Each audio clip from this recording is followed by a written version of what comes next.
Mega opposition meeting in Patna, opposition disunity out in the open. AAP open threat to Congress over ordinance, says back AAP and ordinance or won't attend the meeting. AAP threatens to boycott opposition meeting in Patna. AAP says Congress must back Aam Aadmi Party or the party will boycott this particular meeting.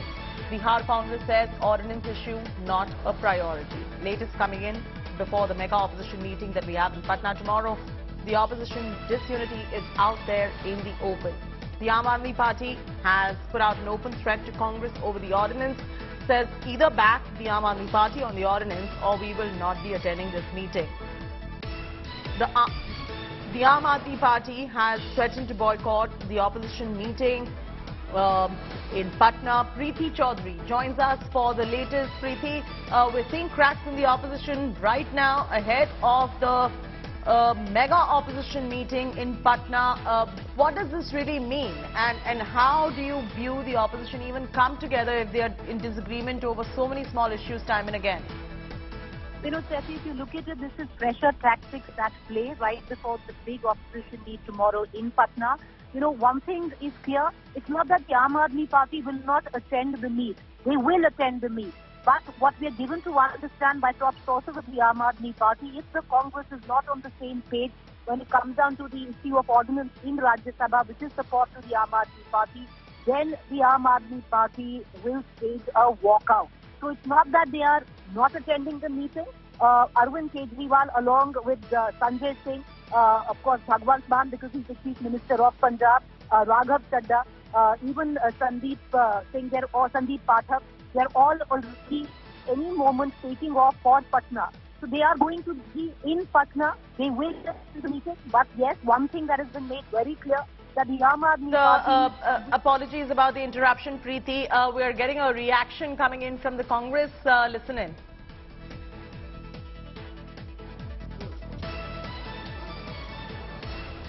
आज विपक्षी दलों की बैठक है और बात करने के लिए हमारे साथ मौजूद हैं बिहार कांग्रेस के अध्यक्ष अखिलेश प्रसाद सिंह जी। अखिलेश जी, जो आज बैठक बुलाई गई है उसमें 2024 को लेकर रणनीति बनाई जाएगी, लेकिन अरविंद केजरीवाल ने तो एजेंडा पहले से ही तय कर दिया है कि ऑर्डिनेंस पे बात होनी चाहिए, सबसे मेन पॉइंट और सबसे पहला पॉइंट वो होना चाहिए। तो आपको लगता है कि केजरीवाल का पॉइंट पहले डिस्कस होना चाहिए और बाकी मुद्दे बाद में होने चाहिए? नहीं, मुझे ये लगता है कि अभी जो स्टेट के मुद्दे हैं उसको थोड़ा पीछे करके जो राष्ट्रीय एजेंडा है भारतीय जनता पार्टी के देश को कुशासन उस सरकार के कुशासन से देश को मुक्ति दिलाना, उस पर बात करना चाहिए। उसमें उनका भी स्टेट का भी इशू हो तो डिस्कस करें, लेकिन अभी जो मेन प्राथमिकता है वो ये है कि कैसे बीजेपी के शासन से देश को मुक्ति मिले, आरएसएस की विचारधारा को कैसे हराएं, ये सबका एजेंडा होना चाहिए। लेकिन केजरीवाल का ये कहना है कि इससे पता चल जाएगा, ये एक तरह से लिटमस टेस्ट होगा ये कि विपक्ष एकजुट है कि नहीं है, क्योंकि सब पार्टियों के नेताओं से भी जाके मिले और कांग्रेस ने अभी तक पत्ते नहीं खोले हैं। उन्होंने राहुल गांधी और मल्लिकार्जुन खड़गे से भी समय मांगा था, लेकिन मिला नहीं इस मुद्दे को लेकर के। लेकिन क्योंकि पंजाब और दिल्ली के कांग्रेस के नेताओं को रिजर्वेशन है केजरीवाल को समर्थन देने को लेकर, उन्होंने कहा जब भी केजरीवाल को समर्थन दिया सबसे पहले कांग्रेस का ही नुकसान किया उन्होंने। तो आपको क्या लगता है कि क्या ऑर्डिनेंस को लेकर कांग्रेस को साथ देना चाहिए? देखिए, रिजर्वेशन छोटे मोटे हो सकते हैं, इशूज छोटे मोटे हो सकते हैं स्टेट के, लेकिन देश का इशू सबसे बड़ा है और अभी जो मेन समस्या है वो है भारतीय जनता पार्टी के शासन से छुटकारा पाना। उसको लेके बाकी उनका भी जो समस्या है उस पर सब लोगों को साथ देना चाहिए, मैं ऐसा महसूस करता हूँ। अखिलेश जी, क्या आपको लगता है कल की बैठक में कोई ब्रेक थ्रू होगा?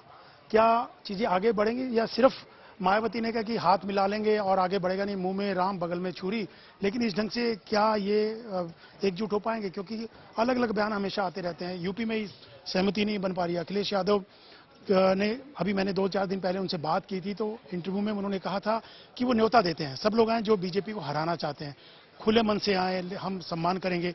लेकिन मायावती तो इस पूरी विपक्षी एकता में कहीं दिखाई नहीं दे रही है, वो तो अपनी रास्ता अलग चुने हुए है। मायावती जी डरी हुई है, नहीं तो आज वो देश की सबसे बड़ी नेता होती। उनको जेल जाने के डर से और बीजेपी जिस तरह से डरा रही है, लोगों का मुंह बंद कर रही है, उसका वो शिकार हुई हैं। नहीं तो मायावती जी का आज बहुत बड़ा पोजीशन होता है इस देश में और इसीलिए उनकी पार्टी कमजोर होती जा रही है। बाकी जो नहीं डरे वो सब लोग आ रहे हैं।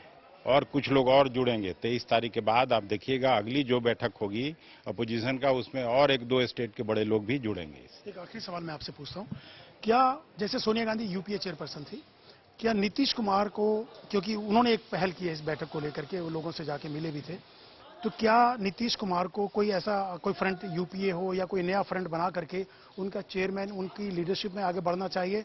और कई बार कांग्रेस के कुछ नेता ये भी कहते हैं कि कांग्रेस क्योंकि मुख्य विपक्षी दल है, सबसे पुरानी पार्टी है, क्या उनके अम्ब्रेला के नीचे, कांग्रेस के अम्ब्रेला के नीचे सबको आना चाहिए या नीतीश कुमार को चेयरमैन बना करके उनकी लीडरशिप में आगे बढ़ें?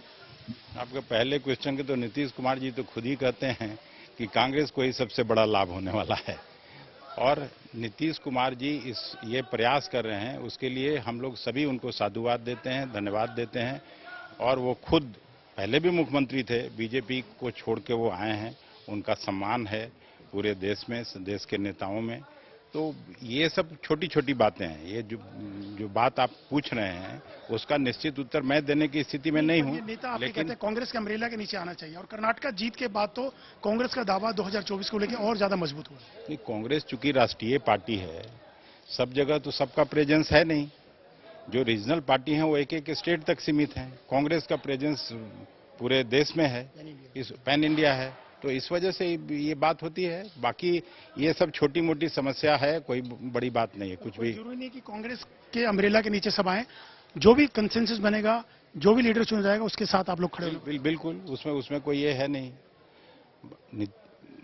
जहां तक राहुल जी की बात है, हम लोग 2004 में चुन के आए थे, उस समय भी कोई प्राइम मिनिस्टर फेस तो हुआ नहीं था, लेकिन जब सब लोग जीत के आए, और ऐसा भी नहीं था कि कांग्रेस अकेले अपने दम पर सरकार बनाई, कई पार्टी, उसमें समाजवादी पार्टी भी, सीपीएम भी, सीपीआई भी, डीएमके भी, सब मिलजुल के, आरजेडी सब मिलजुल के सरकार चुने थे और प्राइम मिनिस्टर बनाए थे। लेकिन मनमोहन सिंह जी प्रधानमंत्री बने, सब लोगों ने माना और 10 साल तक प्रधानमंत्री रहे। लेकिन कोई जरूरी नहीं कि कांग्रेस लीड करे इस पूरे फ्रंट को, ऐसा कोई जरूरी नहीं है 2024 में। नहीं, ये पहले तो हराना है ना, उसके बाद लोग इतने सब परिपक्व लीडर हैं, इसमें कम से कम 1 दर्जन से ज्यादा लीडर हैं जो मैं जिनको जानता हूं, जो मोदी जी से ज्यादा सक्षम है। बाद में हो 2024 के पहले बीजेपी पहले हराए तो तब उसके बाद ही तो कोई संभावना बनती है। बहुत बहुत धन्यवाद। कैमरामैन संजय के साथ अशोक सिंघल, पटना, आज तक।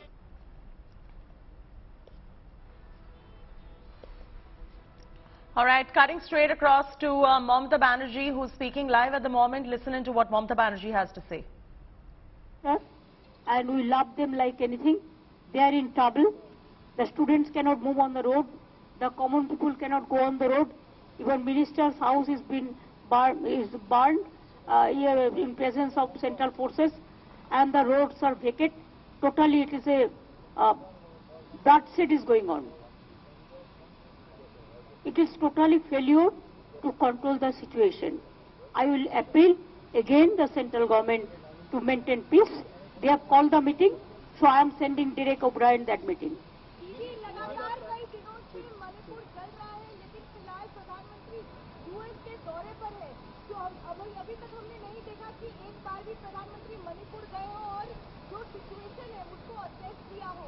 लेकिन वहां पर इतनी परिस्थिति खराब है, आप भी बता रही थी मिनिस्टरों का घर चल रहा है, लेकिन वो अभी भी यूएस में है और जो प्रोग्राम से वो अटेंड कर रहे हैं। देखिए, इसका बारे में बाहर में किसी का प्रोग्राम प्री ऑक्यूपेशन रहता है तो वो जा सकता है, वो बात नहीं है। लेकिन मणिपुर को लेके जैसा गवर्नमेंट में कश्मीर का माफिक जैसे जो ढंग से सिचुएशन को आग जलाया, ठीक से नहीं कर पाया, और इसी के लिए मणिपुर चल रहा है। पहले उसको पीस फिर वापस लेना है, इसका बाद तो हमारा साथ लड़ना है।